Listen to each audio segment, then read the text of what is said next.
Describing something as a bonus is usually seen as a pretty positive thing, a little extra treat to sweeten the metaphorical pot.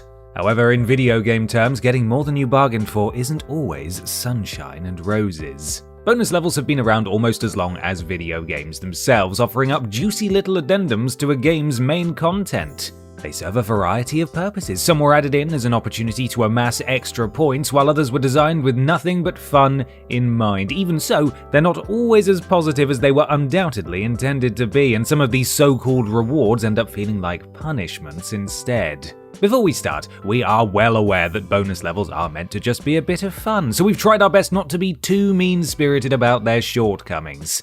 After all, they are, by definition, entirely optional content and really don't reflect on their respective games as a whole. I'm Ben from TripleJump, and here are the 10 worst bonus levels in video games. Number 10. Bloodstained Sanctuary Cave Story.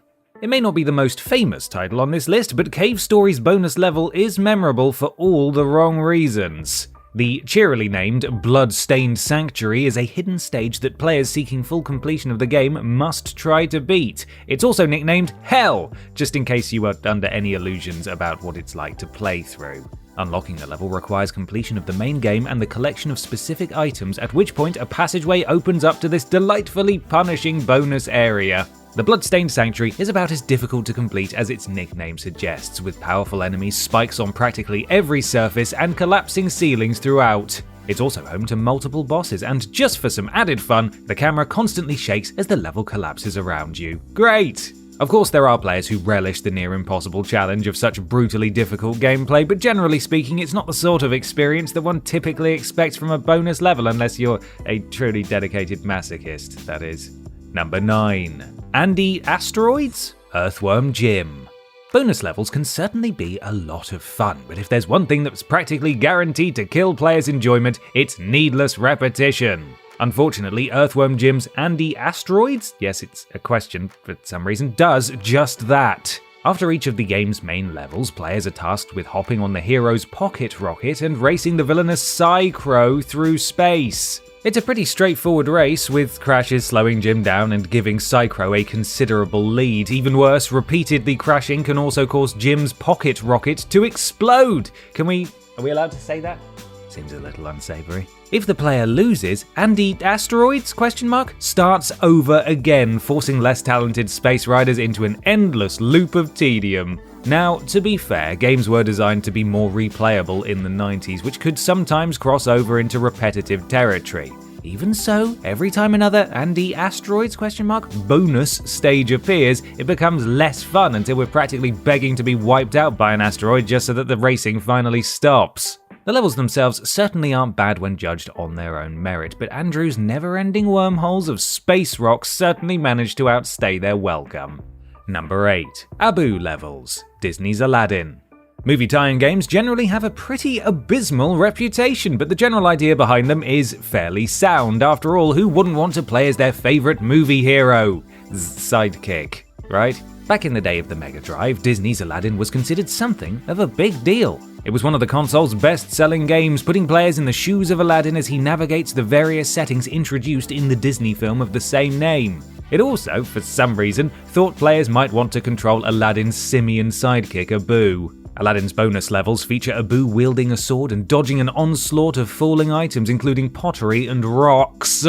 He also has to contend with hostile humans who appear to be the same height as him, which is incredibly confusing considering he's small enough to perch on Aladdin's shoulder. Oh, and as if that all wasn't confusing enough to ruin our day, one hit is enough to kill the poor monkey. Though Disney's Aladdin remains a Mega Drive classic, the Abu levels are equal parts confusing and frustrating. They're deceptively hard, conceptually flawed, and would almost certainly never get made today. Number 7. Hyper Funk Zone. ToeJam and Earl in Panic on Funkatron. When it comes to unique qualities, ToeJam and Earl in Panic on Funkatron might suffer from an embarrassment of riches, but it also boasted one of the worst bonus levels of all time. Taking place in a dimension known as the Hyper Funk Zone, these bonus stages are unforgettable for all the wrong reasons. The Hyper Funk Zone essentially, I'm so fed up of saying that, essentially amounts to a complete onslaught on the senses. With an undercurrent of funky music and repetitive sound effects, the levels entail dodging obstacles and collecting presents. The only way to dodge is to briefly morph into a squiggle, and the stages get progressively faster, making them all but impossible as the game goes on. Oh, and all of this occurs before a backdrop of colourful tiles and irregular shapes that's vaguely reminiscent of especially garish 90s wallpaper or the title cards from a certain Nickelodeon cartoon about talking babies, you know the one. The combination of these factors makes the Hyperfunk Zone a particularly headache-inducing experience. Not only does it boil down to a test of memory rather than skills or reflexes, but it directly contrasts the supposedly chill vibes of the level's funky soundtrack and Earl's laid-back walking animation. No, ToeJam and Earl in Panic on Funkatron, the Hyperfunk Zone is most certainly not. Alright. Is that it? Is that how they say it? Alright. Number 6. Animal Buddy Bonus Stages, Donkey Kong Country. We are not going to deny that Donkey Kong Country is a truly beloved title, but we are going to assert that its bonus stages are pretty dumb. Gather your torches and throwable barrels if you must, but it's high time someone spoke up about the animal buddies. That's right, I'm brave and a hero. Back in the 90s, the Collectathon was considered the quintessential bonus stage. Unfortunately, that's just another way of saying that practically every platformer featured some variation of the idea, and Donkey Kong Country's Animal Buddies stages felt like something of a misstep. Ironically, this is largely because the game itself was such an incredibly solid side-scrolling platformer, making the bonus levels feel tedious by comparison. Okay, we may have just taken issue with bonus levels that are too hard, but surely there should be some challenge involved. Let's be honest, Donkey Kong Country's Animal Buddies levels were utterly mindless and basically just consisted of charging, flying, or swimming around a generic area packed with tokens. There was no real variety in the stages and no novelty involved at all, which made them feel more like a chore than a bonus, and though they managed to give the admittedly adorable Animal Buddies something to do, these mind-numbing bonus levels were enough to drive us bananas. But because that's what they eat, because they're monkeys. Okay. Number 5. Test Your Might, Mortal Kombat. Fighting games and bonus levels are a match made in heaven. Something about the fast-paced and delightfully violent gameplay of fighting games lends itself perfectly to occasional distractions, with many titles using a well-placed bonus level to help our heart rate settle a little between all the white-knuckle blood sport. However, the first Mortal Kombat game didn't quite get it right, with its bonus levels falling particularly flat. The Test Your Might bonus stages of Mortal Kombat are, in retrospect, quite awful. After a round or two of ripping our opponents' heads clean off and draining them of all their blood, asking us to prove our strength by breaking inanimate objects seems a little redundant. A few seconds of button mashing later, said might is tested, and we can get back to the real action. What makes Mortal Kombat's bonus stages so underwhelming is that they're decidedly less exciting than the game itself. They don't play like a fun distraction, but rather an occasional annoyance where we're asked to prove we can press the buttons we've literally just been pressing, only faster. Testing our might? More like testing our patience. Ugh. Number 4. Toad Slot Machine, Super Mario Bros. 3.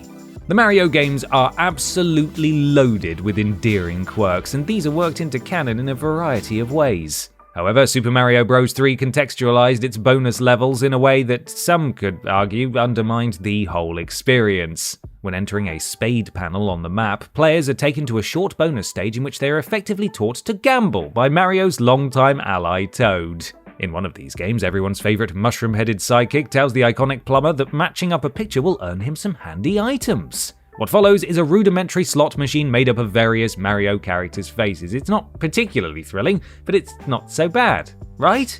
Wrong. It's important to remember that Mario games have always been good, family-friendly fun, so throwing in minigames of this nature has some troubling implications. It effectively teaches children how fun gambling can be. Won't somebody think of the children?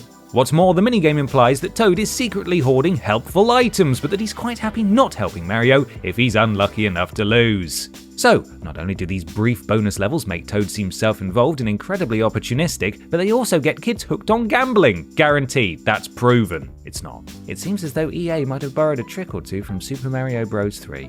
Number 3. 3D Special Stages, Sonic the Hedgehog 3.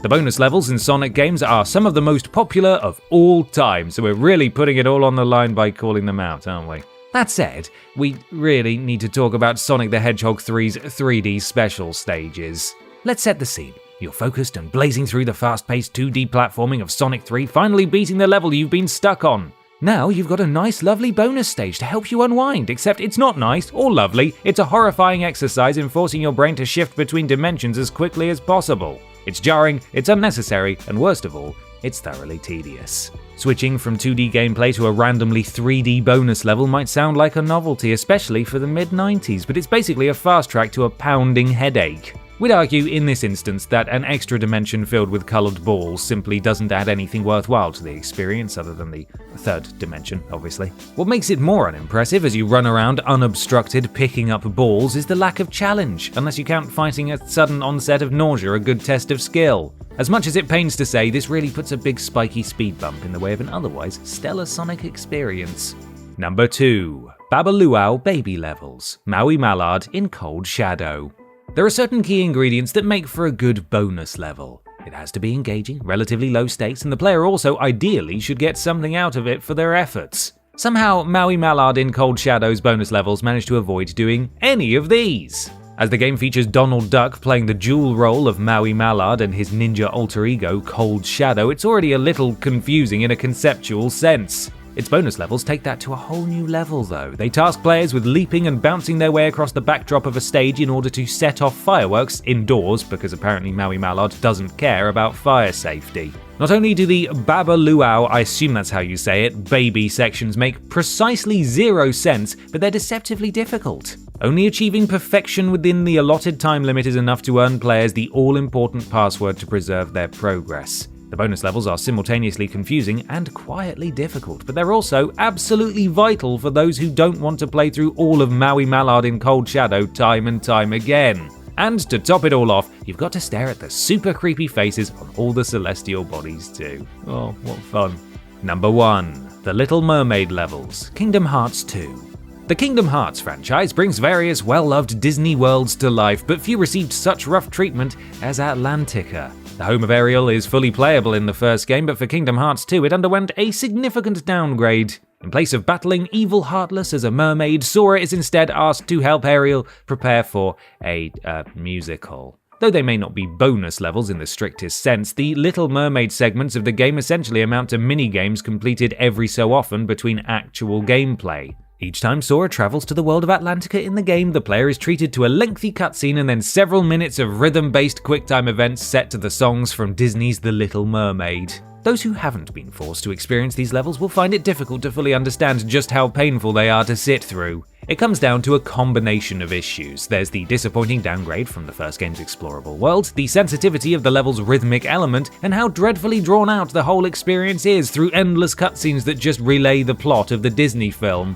Ultimately, it's less a bonus level and more an exercise in musical torture.